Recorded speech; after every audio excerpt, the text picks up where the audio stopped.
ព្រះពុទ្ធជាម្ចាស់ត្រូវបានគេថ្មេះតេះដៀលនៅកណ្ដាលវងមហាជនឆ្លើយមកព្រាមតើលោកបានត្រាស់ដឹងពិតប្រាកដមែនឬហេតុការបន្តពីនោះធ្វើឲ្យមហាជនចង់កាំងបេះដូងនៅក្នុងក្រុងសាវត្ថីមានកំពូលអ្នកប្រាជ្ញម្នាក់ឈ្មោះថាសច្ចកៈល្បីរន្ទឺមកថាជាកំពូលអ្នក debate មិនធ្លាប់ចាញ់នរណាពីមុនមកឡើយគាត់ធ្លាប់ធ្វើជាកូនសិស្សរបស់បណ្ដាព្រាហ្មណ៍អ្នកប្រាជ្ញជាច្រើនអ្នកប៉ុន្តែគាត់ពុំពេញចិត្តចំពោះរឿងទាំងអស់នោះទេដោយគាត់គិតថាវាគ្រាន់តែជាទស្សន័យមិនមែនជាការអនុវត្តជាក់ស្ដែងនៅក្នុងជីវិតថ្ងៃមួយគាត់បានឮកេរ្តិ៍ឈ្មោះដ៏ល្បីល្បាញរបស់ព្រះសម្មាសម្ពុទ្ធជាបុគ្គលដែលបានត្រាស់ដឹងនៅអរិយសច្ចធម៌ដ៏ពិតប្រាកដសច្ចកៈសើចហាចង់បះផ្ងាជើងហើយនិយាយថាតើធ្វើដូចម្តេចដើម្បីដឹងថាព្រះសមណគោតមបានត្រាស់ដឹងនៅធម៌ដ៏ពិតប្រាកដនោះបើខ្លាំងមែនយើងនឹងចូលទៅបច្ឆាវិសច្ចនីឲ្យដឹងសខ្មៅតែម្ដងគ្រានោះមានការ debate នៅកណ្ដាលទីលានសាធារណៈហើយមានមហាជនចូលរួមស្ដាប់ដ៏ច្រើនកកព្រោះមានអ្នកខ្លះក៏ចង់ដឹងដែរថាតើព្រះពុទ្ធនឹងចាញ់ឬក៏ឈ្នះសច្ចកៈចាប់ផ្ដើមចោទជាសំណួរឡើងថាណែសមណគោតមលោកប្រាប់ថាបានសម្រេចនៅអរិយធម៌ដ៏ពិតប្រាកដតែខ្ញុំគិតថាប្រហែលជាពូកែនិយាយតែមាត់ប៉ុណ្ណោះខ្ញុំចង់ឃើញអភិនិហា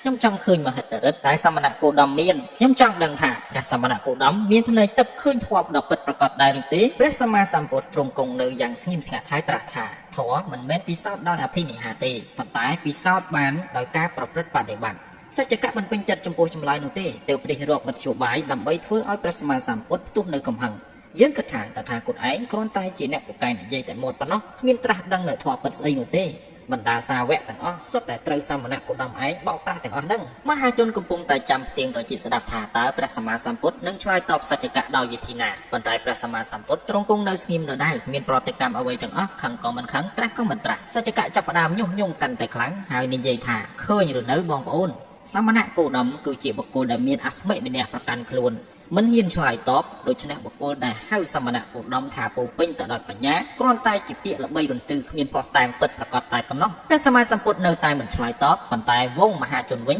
បានសង្កេតឃើញថានៅលើផ្ទៃមុខរបស់សច្ចកៈចាប់ផ្ដើមឡើងក្រហមរងាវដូចជាដុំភ្លើងនឹងចង់ហុយផ្សេងផ្សេងហូរញើសស្រស្រាក់ពេញខ្លួនដៃញ័រទៅត្រើតប៉ុន្តែរីឯព្រះសម្មាសម្ពុទ្ធវិញគង់នៅស្ងៀមទោះបីជាសច្ចកៈព្យាយាមញុះញង់ថ្មេះតេះដៀលដល់កម្រិតណាក៏ដោយទីបំផុតសច្ចកៈចាប់ផ្ដើមហត់នឿយនិយាយសម្លេងផ្សេងឡើងចង់ចេញខ្លួនបែកញើសស្រស្រាក់ចំណែកព្រះសម្មាសម្ពុទ្ធវិញគង់នៅយ៉ាងស្ងាត់ស្ងៀមព្រះភ័ក្ត្រស្រស់ថ្លាមានរំជើបរំជួលឬមានកំហឹងក្រោធអ្វីសូម្បីតែបន្តិចសច្ចកៈចាប់ផ្ដើមឈប់និយាយស្ដីហើយសម្លឹងមើលព្រះភ័ក្ត្រព្រះសម្មាសម្ពុទ្ធហើយនិយាយថាយើងបានព្យាយាមវាយប្រហារសមណគោតមគ្រប់វិធីទាំងអស់ប៉ុន្តែសមណគោតមគ្មានសេចក្តីញាប់ញ័រមិនខឹងសម្បាចំណែកឯជើងវិញបែរជាមានសភាពមើលមិនយល់ទៅវិញសច្ចកៈបន្តខ្លួនខ្ញុំផ្ទាល់នេះហើយដែលពិសោធន៍ឲ្យដឹងថាព្រះសមណគោតមពិតជាអ្នកបានត្រាស់ដឹងនៅអរិយសច្ចធម៌ដ៏ពិតប្រាកដមែនចំណែកខ្លួនខ្ញុំវិញគ្រាន់តែជាអ្នកពូកែនិយាយដោយវោហារប៉ុណ្ណោះនិយាយហើយសច្ចកៈក៏លុតជង្គង់ថ្វាយបង្គំព្រះសម្មាសម្ពុទ្ធនៅចំពោះមុខវងមហាជនព្រះតថាគតទ្រង់ត្រាស់ថាបុគ្គលដែលបានត្រាស់ដឹងនៅអរិយសច្ចធម៌ដ៏ពិតប្រាកដហើយមិនចាំបាច់ពិសោធន៍ដោយទាល់តែពូកែនិយាយឬសកម្មភាពដ៏អស្ចារ្យណាមួយនោះទេគ្រាន់តែនៅស្ងៀមនៅក្នុងកំឡុងពេលដែលត្រូវចោមរួមពីប្រហារក៏អាចសន្មតបានថាបុគ្គលណាជាអ្នកឈ្នះនៅចិត្តខ្លួនឯងបានយ៉ាងពិតប្រាកដទៅហើយ